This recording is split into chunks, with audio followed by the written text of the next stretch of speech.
Min barra l-poeżija, Carmel Scicluna jikteb ukoll il-proża. F'din ir-rokna, nistaqsu lil Carmel dwar il-ġeneri u t-temi favoriti tiegħu sabiex insiru nafu aħjar bħala prożatur. Jiena ktibt l-aktar novelli. Fil-fatt ktibt 7 ġabriet ta' novelli qed niftijem bihom stejjer. Romanzi ktibt 3 romanzi għaż-żgħażagħ u 2 romanzi għall-adulti.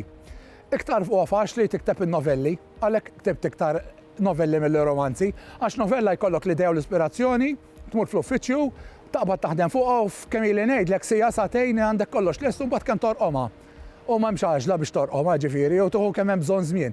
Imma romanz medda twila ta' żmien biex tipplottja, tiżviluppa l-karattri u trid ġurnata wara l-oħra, ma tistax taffordja tħalli żmien għaddej taqbes xi ġurnata jew ġimgħat jew hekk għax imbagħad titlef il-fil.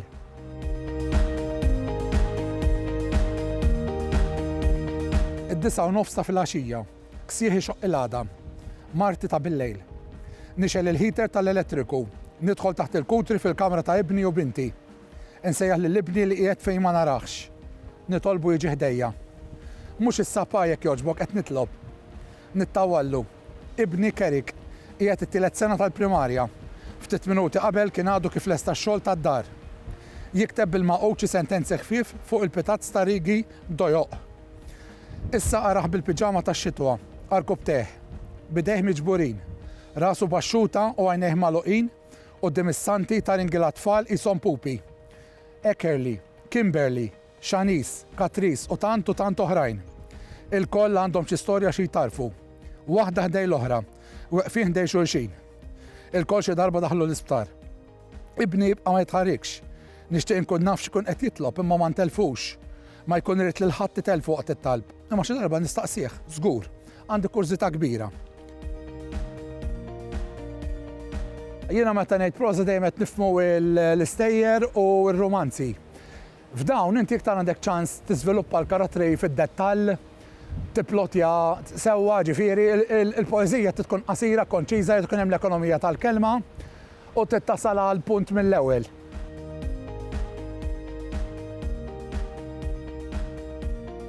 Jiena t-temi li nitratta fil-proża bażikament huma dawn li ġejjin l-ispiritualità, l-identità, jikteb parodija anke fuq id-nifsi, parodija fuq Malta, parodiji fuq personaġġi politiċi li anke għadhom minnhom hemm ħadhom ħajjin fil-Parlament, l-eżistenzjaliżmu, l-identità, il-komunikazzjoni u l-paraliżi. U binti Xana ta' sena u 4 xhur, bil-ħarqa taħt it-tajts qalzit abjad u fuq il-qalzit ċitwi tal-piġama, bil-flok tal-abanderado u bil-flok abjad ieħor fuqu il-flok tal-piġama. Daqqa tiġri u daqqa taqbeż, daqqa tqum u daqqa taqa', daqqa tross xi ġugarel magħha u tgedwidlu u ddur mal-kamra bih, daqqa ġembet irwejsta u titbissimli u daqqa titħaq mix-xejn.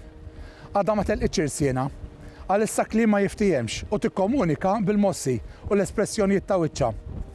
It-tifla fil-fatt tajjat li kif tafi meta nqum nitfid-daw tas-siġra tal-miliet qabel nidħol fil-kċina, id-daw tal-istilla mal-bib tal-alluminju tal-gallerija u dwar madwar il-presepju.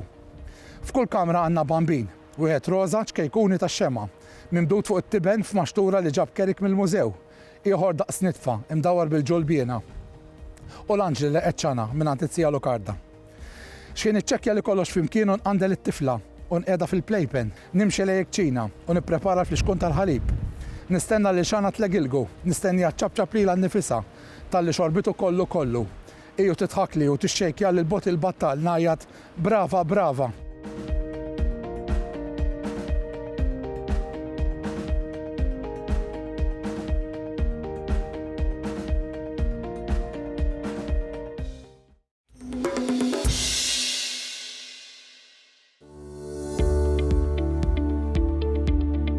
L-etimoloġija hija fost l-oqsma ewlenin tal-istudji tal-lingwi u tirreferi għall-istħarriġ tal-oriġni tal-kliem.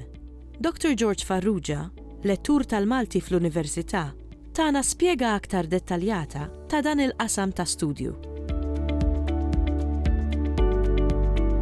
L-etimoloġija hija l-istudju tan-nisel tal-kelma. Fil-fatt, il-kelma ġejja mill-Grieg etimoloġija li tfisser l-istudju tat-tifsira veru tal-kelma. L-istudju tal-etimoloġija llum, ħafna studji tal-etimoloġija jiffokaw ukoll fuq kif kelma tgħaddi minn lingwa għall-oħra u tinbidel fil-forma u t-tifsira tagħha. Kliem li ħadna mill-Arbi aktar huwa kliem li jiffoka fuq kunċett bażiku, qed nitkellmu fuq affarijiet bażiċi, prinċipji, kunċetti bażiċi, affarijiet primittivi, niftakru li meta kien hawn l-Arab hawnhekk ma kienx hawn l-affarijiet teknoloġiċi tal-lum. Allura nsibu kliem ngħidu aħna li għandu x'jaqsam man-natura u l-elementi naturali, kliem bħal xita, rieħ, xemx, qamar. In-numri ħadnihom mill-Arbi.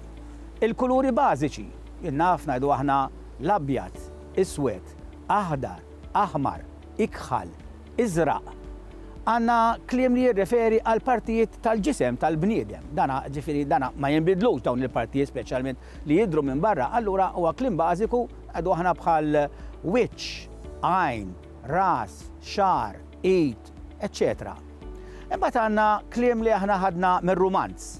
Ħafna minnu daħal fi żmien il-kavallieri, tajjeb, issa s-soċjetà Maltija ma baqgħetx biss is-soċjetà nies ma baqgħux jaħdmu fl-għalqa biss, imma issa kellek il-bliet u x'veru, l-ħajja bdiet tinbidel, il-mod tal-għajxin inbidel u allura ħajidħollok kliem ġdid.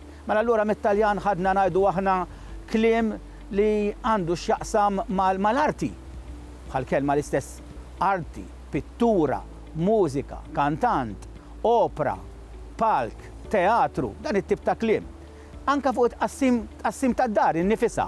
Issa ma baqgħetx biss l-orfa, imma id-dar li saret aktar komplessa, allura kliem bħal intrata, salott, kamra tal-pranzu, terrazzin, ġardina, affarijiet oħra li ssir fid-dar, affarijiet li jżejnu d-dar, bħal ngħidu aħna vażun, komodina, lampa, dan huwa kliem li ħadna mit-Taljan. Però interessanti wkoll li ħadna numru ta' kliem mill-isqalli.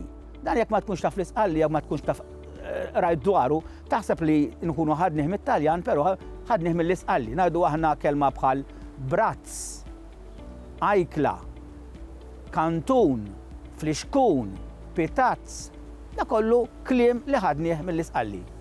Illum l-aktar kuntatt li għandna mal-Ingliż u x'veru huwa l-aktar sors l-Ingliż li qed jagħtina kliem ġdid. Kliem pereżempju fil-qasam tal-isports kollu mill-Ingliż, jinnna football, volleyball, basketball u anka kliem li assoċjat mar-regoli tal-logħba, jinnaf goal kick, referee, linesman, dan il-kliem kollu ħadnih mill-Ingliż. Kliem ieħor li ħadna mill-Ingliż huwa kliem teknoloġiku.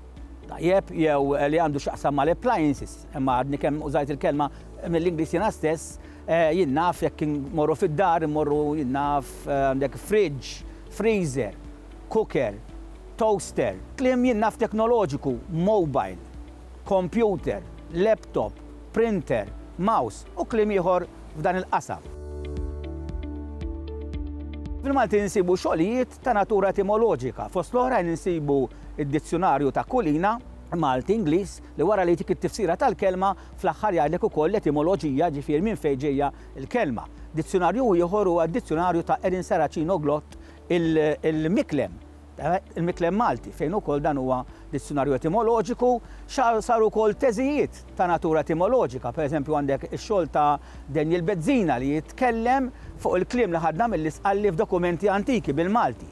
Jew inkella t-teżi tad-dottorat ta' Joseph Kirkop li jitkellem dwar il-kliem ta' natura legali li ġej mit-Taljan u li daħal fil-Malti. Interessanti wkoll insemmu proġetti li qed isiru bħalissa, għandek il-proġett l-Osservatorio degli Italianizmi nel mondo li qed jistudja il-kliem kollu Taljan li daħal f'lingwi differenti fid-dinja fosthom fil-Malti.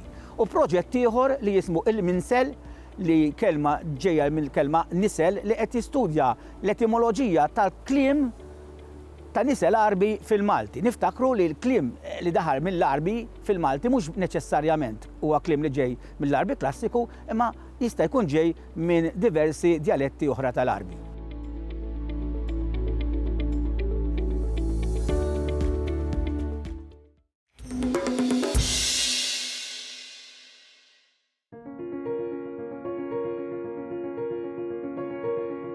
Bosta drabi, il-protesti jitolbu soluzzjonijiet kreattivi għal problemi ekonomiċi, politiċi, soċjali u l-bqija. Il-kreattività fil-protesti ma tiqafx ma' soluzzjonijiet, imma nsibuha wkoll fuq il-kartelluni u maħżuża fuq il-lożor f'għamla ta' taqbiliet.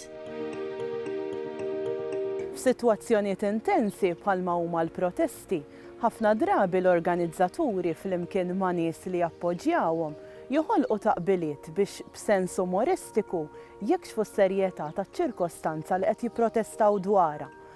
Fuq kartelluni, l-ożor u l-bqija jiktbu xi kliem imma ħafna drabi wkoll taqbiliet li joħolqu pressjoni biex is-sitwazzjoni tinbidel.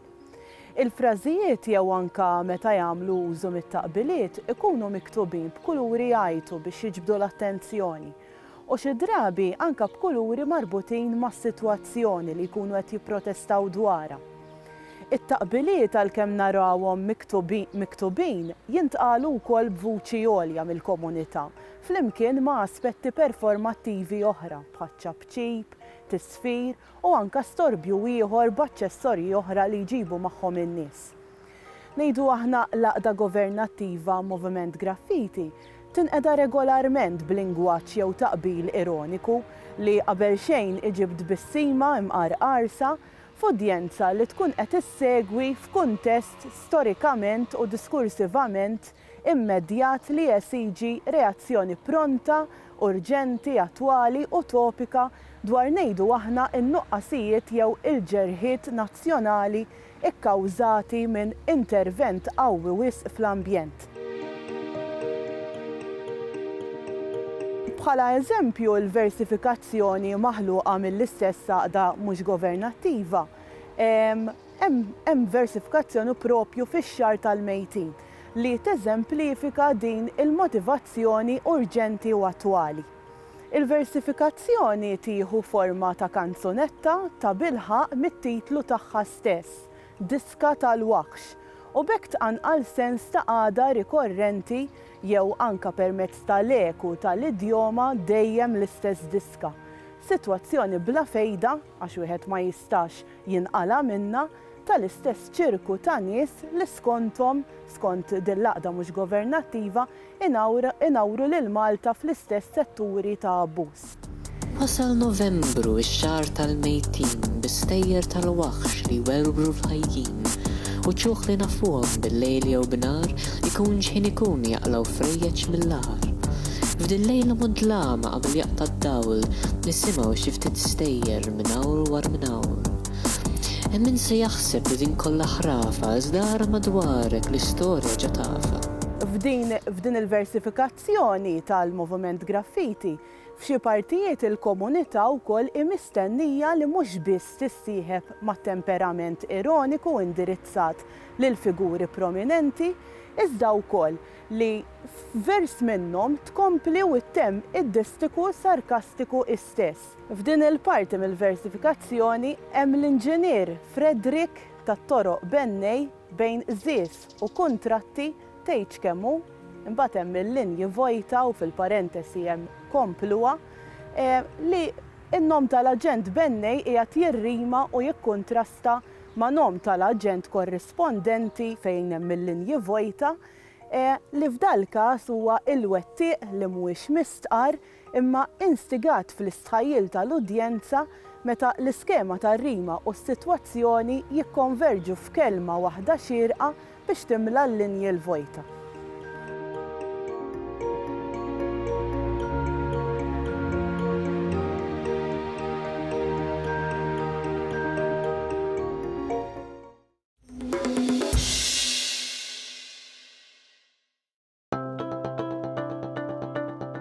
Il-mawra tiegħi fl-ispazju hija avventura maħluma minn Beppe Caruana li kiteb din il-ġrajja bl-għajnuna Tommu Olivia. F'din ir-rokna, inwaslulkom tarif dwar Juicy, it-tifel bl-awtiżmu li kellu x-xewqa li jżur l-ispazju.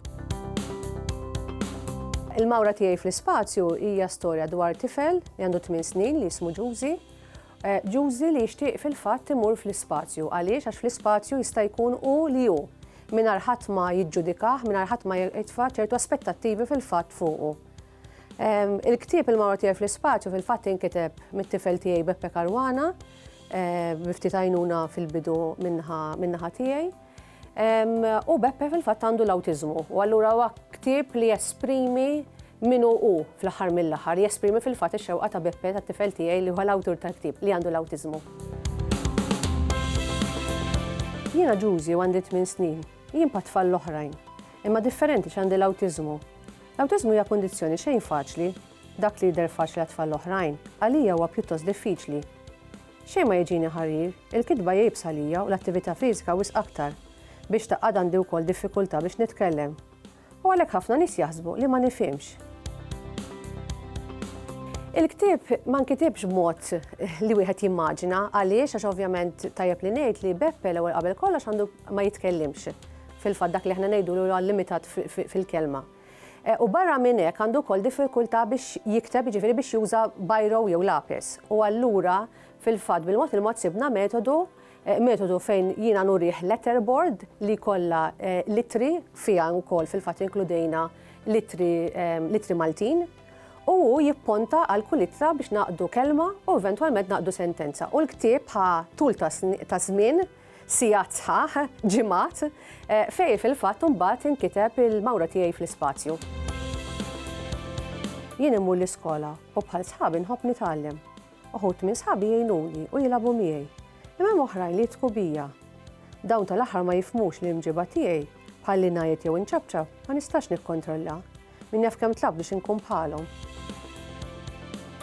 Naħseb li ngħidu li kodba fuq l-awtiżmu ftit hawn, fil-fatt kodba meta tngħid b'mod partikolari, kodba ġifieri bil-Malti fuq l-awtiżmu, qegħdin nibdew naraw ħerġin. Imma naħseb huwa importanti li jkun hawn ħafna aktar. Fil-fatt Beppe jgħidili hawn bżonn li jkun hawn aktar kodba fuq l-awtiżmu minn tfal u minn adulti li huma bl-awtiżmu, ġifieri li huma awtistiċi. Moħħu jkollu momenti tajbin u oħrajn ħżiena. Fil-momenti tajbin nitgħallem malajr u niftakar ħafna. Fil-momenti koroħ ma nkunx nafx qed jiġri. Għandi xewqa u din hija li mmur fl-ispazju. Hemmhekk hemm il-ħebda. Ma hemmx bżonn nitkellem u l-movimenti fiżiċi tiegħi żgur li kollha jkunu tajbin. Dal-ktieb il-mawra tiegħi fl-ispazju għammira tal-tfal bejn 7 snin u ngħidu 10 snin.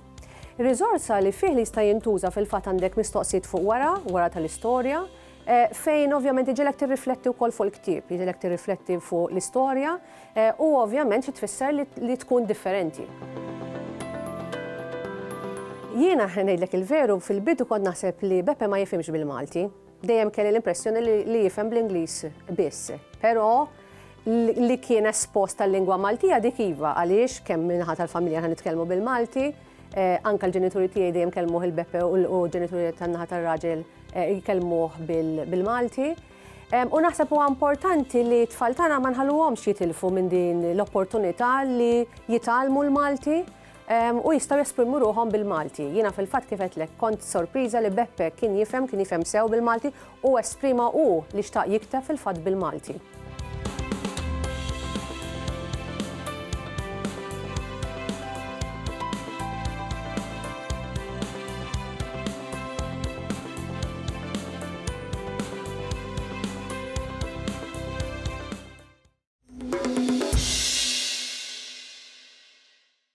تشترب بالراس الفؤادي مش مستقصية اللي لهم سقسيت شيني المحبة كبيرة زازازة دين توجيبة في قلبي حسيت. Il-Eurovision huwa fost l-aktar avvenimenti popolari fil-kalendarju mużikali Malti. F'din ir-rokna, iltqajna ma' Dr. Tony Sant, riċerkatur tal-ispettaklu, sabiex jgħaddilna ftit tarif dwar l-istorja tal-kanzunetti bil-Malti fil-Eurovision. Memx li dur li sveljarin, nistenna li jaddi l-ħin, u tirjal li bittama fil-fontana nkun nistenni.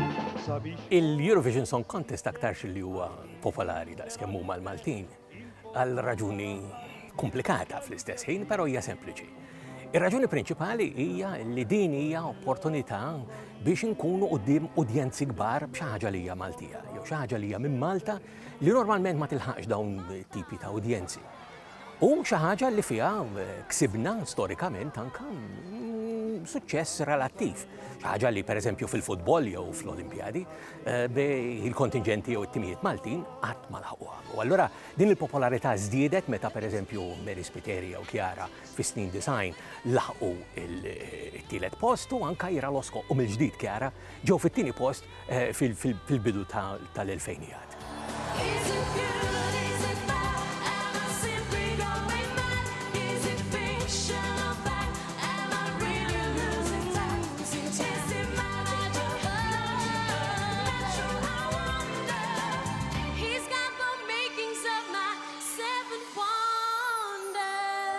Fil-Eurovision Song Contest, Malta ħadet sem bil-Malti 3 darbiet, propjament darbtejn u biċċa. L-ewwel żewġ kanzunetti, ġifieri dik ta' l-1971 Marija l-Maltija ta' Joe Grech, hija waħda magħrufa sew, u l-oħra hija l-imħabba li kienu kantaw Helen u Joe kif kienu sabuhom lil Joe Kutajjar u Helen Mikallef dakinhar. Però mbagħad għaddew ħafna snin u ġejna propju għas-sena 2000 meta Claudette Patch f'nofs tal-kanzunetta Desire tajt 4 kelmiet kważi letteralment bil-Malti. Apparti hekk, il-Malti ma jeżistix fil-Eurovision Song Contest matul is-snin. Ir-raġuni uffiċjali li kienet ingħatat għal xiex il-kanzunetti bil-Malti ma baqgħux jintbagħtu għal Eurovision Song Contest biex jirrappreżentaw lil pajjiżna kienet illi konna qegħdin niġu l-aħħar. U fil-fatt sew fl-1970 u sew fl-1972 Malta ġiet propju fl-aħħar post. Però din ma kienx l-unika darba li Malta ġiet fl-aħħar post. Għaliex għax il-kanzunetta Ajdu ta' Fabrizio Faniello fl-2006 ukoll ġiet fl-aħħar post u ma kienx bil-Malti.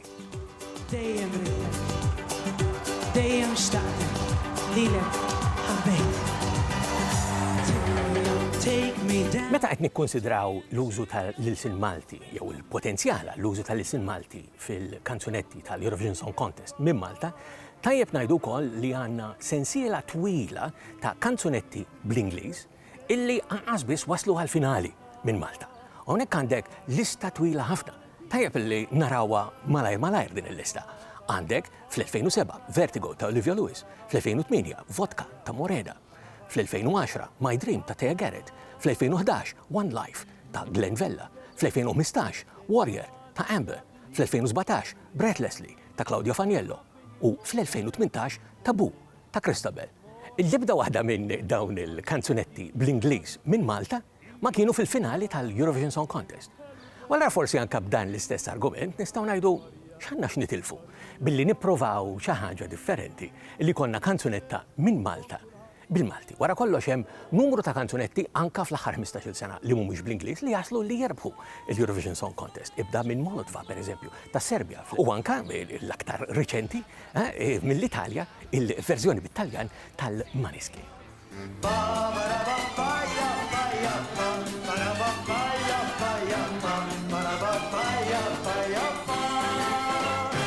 Memx li dur l-isfel jarin, nistenna li jgħaddi l-ħin, u tirjal li bittama fejn il-fontana nkun nistenni. Sabiex moħi jsib is-serħ, qalbi tintela bil-ferħ, il-fortuna raħ Marja. Il-Sinna jixtieq jirringrazzja lill-Aġenzija Nazzjonali tal-Litterizmu, lill-Ministeru għall-Edukazzjoni u x-Xogħol, lill-Kunsill Nazzjonali tal-Ilsin Malti u lid-Dipartiment tal-Malti fil-Fakultà tal-Arti l-Università.